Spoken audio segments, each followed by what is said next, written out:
सर्वांना मकर संक्रांतीच्या हार्दिक शुभेच्छा.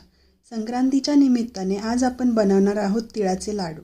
त्यासाठी आपल्याला 1 वाटी तीळ मंद आचेवर भाजून घ्यायचे आहेत. नंतर आपण पाववाटी शेंगदाणे भाजून घेणार आहोत. आता आपण गरम कढईमध्ये 2 चमचे साजूक तूप, 1 वाटी गूळ आणि 2 चमचे पाणी टाकून गुळाचा पाक तयार करणार आहोत.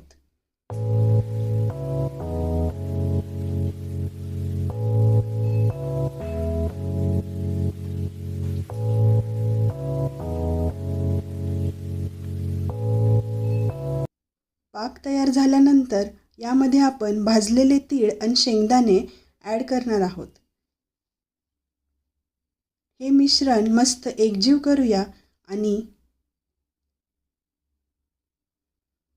ही कढई गरम पाण्यामध्ये ठेवूया, म्हणजे आपले लाडूचे मिश्रण लाडू वळेपर्यंत थंड होणार नाही.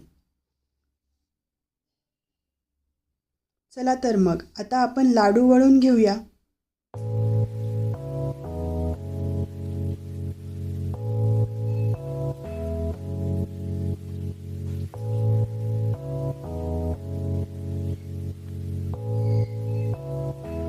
तिळाचे सात्विक आणि पौष्टिक लाडू तयार आहेत. पुन्हा एकदा सर्वांना मकर संक्रांतीच्या हार्दिक शुभेच्छा. तिळगुळ घ्या आणि गोड गोड बोला.